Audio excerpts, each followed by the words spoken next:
The story begins, and we see our hero, who is going through the worst days of his life. Alongside his studies, he works part-time in a cyber cafe to help pay off some of his father's bills. One day, he finds out that his girlfriend is cheating on him and is in a relationship with a rich guy.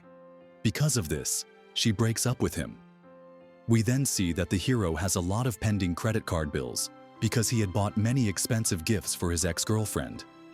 One day, while crossing the road, he notices a small child about to be hit by a truck. Without thinking, his body moves on its own, and he rushes to save the child. However, in the process of saving the child, he himself comes under the truck and dies instantly. Next, we see that our hero finds himself in an unknown place. There, he meets a deity who is the god of life and death. The god informs him that he was not supposed to die that day. He was meant to live until the age of 98. Hearing this, the hero pleads with the god to bring him back to life. However, the god explains that it is not possible as it goes against their rules. The god then offers him another chance by reincarnating him into a different world. The hero agrees but requests a life where he has no responsibilities and can live peacefully. The god fulfills his wish and reincarnates him as a prince in a royal family.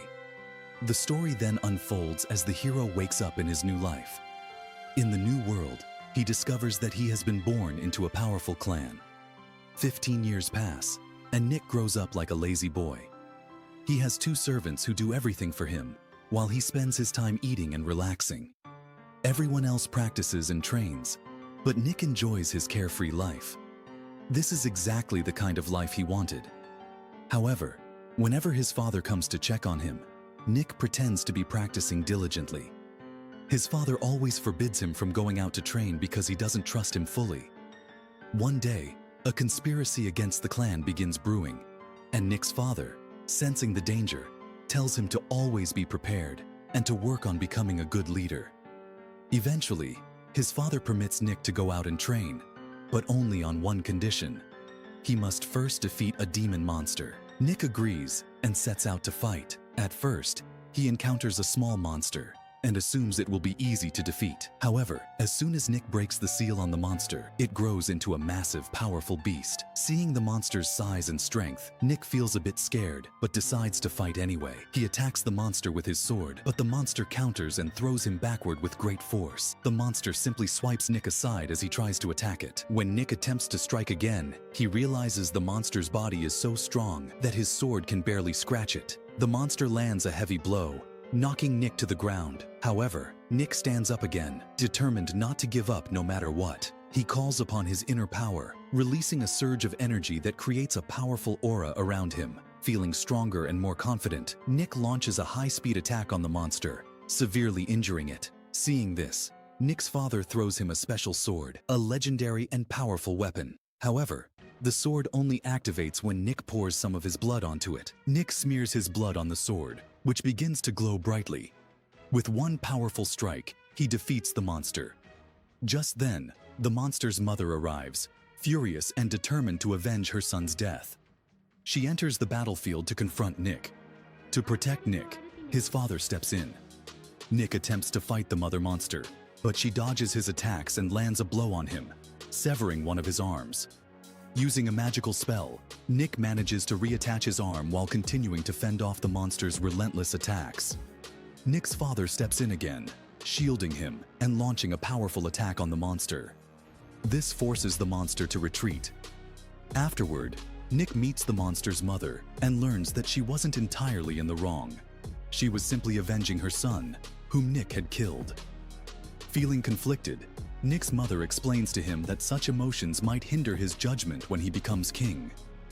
Nick's father, impressed by his resilience and growth, finally grants him permission to go out and train further. Feeling very happy, Nick ventures out to train for the first time. He sets out with his 2 companions, climbing a tall tree to steal some bird eggs. However, he suddenly spots a giant snake, which frightens him so much that he falls to the ground. As he lands, he notices a girl nearby laughing at him. Embarrassed, Nick tells her to stop laughing and argues that she would be just as scared if a huge, nasty snake attacked her. Angered by his words, the girl transforms into the very snake Nick had just seen. She then attacks him, leading to a fight between the two. Nick was trying his best not to hurt the girl, but she showed no mercy and kept attacking him. One of her strikes was so strong that it broke his bones. Despite the pain, Nick decided to fight back with all his power. As the fight escalated, the girl transformed back into her human form, and the two started battling with swords. They were evenly matched, each giving the other a tough challenge. However, Nick soon fell into a trap and pleaded with the girl to spare his life. Unexpectedly, the girl also got caught in the same trap. Nick managed to break free and noticed a chain that transformed into a beast. At that moment, Nick saw a notorious criminal nearby. The girl warned Nick to run, saying he wasn't strong enough to face the criminal. The criminal, named Jin, began torturing the girl, trying to extract some information from her. Nick contemplated attacking Jin but stopped himself, remembering his training. He decided this was part of his learning process and began meditating. As he meditated, the surroundings shifted. Trees trembled, and many lotus flowers bloomed. Nick mastered a technique during this process, called the lotus flower technique. With this newfound skill, he attacked the beast using the power of 9 heavenly elements, completely destroying it. Seeing this, Jin was terrified and begged Nick for mercy, even offering to become his servant. But Nick refused, stating he doesn't sacrifice those around him as Jin did with the beast. Nick then defeated Jin as well. The snake girl thanked Nick for saving her life and offered him anything in return. Nick, however, declined her offer. The girl then informed him about an attack in a nearby village. Rushing to the scene, Nick learned that the chaos was caused by the mother monster, who was seeking revenge. Hearing this, Nick remembered his mother's words, "Your emotions can lead you into trouble." Realizing the meaning behind her advice, Nick understood that the deaths of so many people were indirectly his fault. He resolved to fight the mother monster, but acknowledged that he was still too weak to take her on.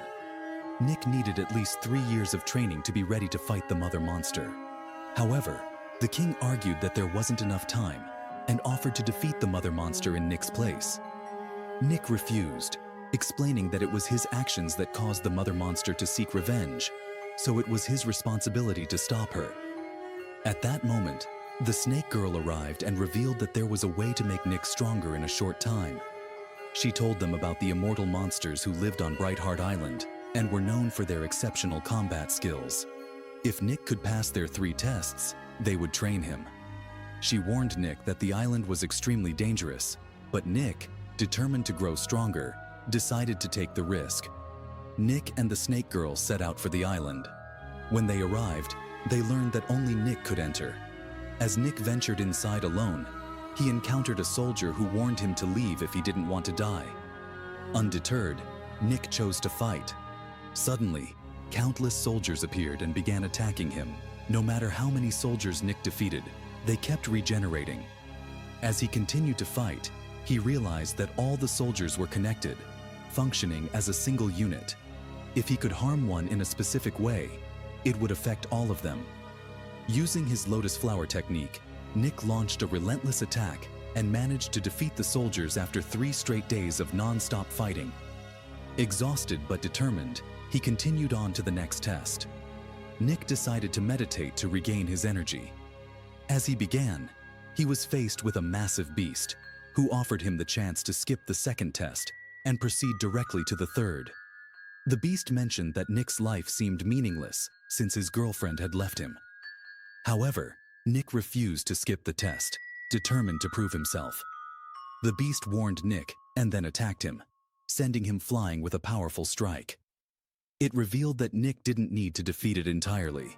He only had to injure it to pass the test. Nick tried his best, even unleashing a massive blast, but the beast remained unscathed. Frustrated and overwhelmed, Nick fell to the ground. Seeing Nick's resolve, the beast offered him a tip. It encouraged Nick to hit harder and be ready to face any challenge. Surprised by the beast's help, Nick realized that the beast had been living alone in the cave for over 20 years. Taking advantage of this moment, Nick quickly used the beast's own claws to strike its chest, finally injuring it. With this, Nick passed the second test, and the beast accepted its defeat. Nick was addressed as Master of the Beast after passing the test, and he moved forward. He discovered a purple room, an ideal place for meditation. Just as he was about to start meditating, a giant bell appeared, summoning the Master of Expired Magical Time. The Master congratulated Nick for passing the test and announced that he had now become a master himself. However, Nick felt disappointed when, after completing such difficult tests, he was only awarded a medal.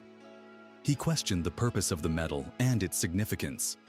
It was explained to him that with this medal, he had unlocked access to a sacred training ground where he could learn the Thousand War technique. With just 1 month of training, Nick became so powerful that even water could not touch him. Nick returned, ready to fight the Mother Monster. He had become significantly stronger and used a fire attack against the monster, but the Mother Monster deflected it with her sword. In retaliation, the monster tried to devour Nick, but he vanished and reappeared, slashing one of the monster's eyes with his sword. Nick then carried the monster into the air and used the lotus flower technique to deliver a powerful strike. As the monster tried to flee, Nick used the Thousand War technique to finish it in just 2 moves. After defeating the Mother Monster, Nick returned home victorious. However, upon his return, Nick discovered that the Julun clan was preparing to wage war against his kingdom. Among their forces, the strongest warrior was Tong, who was known as an undefeated master. It was revealed that Tong had killed several warriors in previous battles and possessed unparalleled strength. Defeating Tong would not be easy, as he was known to lock himself into an indestructible defense during fights. Nick learned that his clan only had 1 chance to win. 5 of their warriors would need to work together and use the Dragon Seal of Self-Steel Chains technique to overcome Tong's defenses. Determined to stop the impending war, Nick informed his clan of the battle's location and declared that he would defeat Tong in combat. Tong, angered by Nick's declaration, vowed to crush him in the war. With tensions high, the 2 clans prepared for the ultimate battle. Nick's plan was to ensure that the Julun clan wouldn't escape. The strategy involved 5 warriors controlling the dragon, and among them were Nick's parents. After absorbing the dragon's power, Nick launched a massive attack on Tong using the Thousand Swords technique. However, Tong wasn't an easy opponent and retaliated with a joint point blast that sent Nick flying, injuring him severely. Despite his injuries, Nick used his power to heal himself and launched a full-force attack on Tong.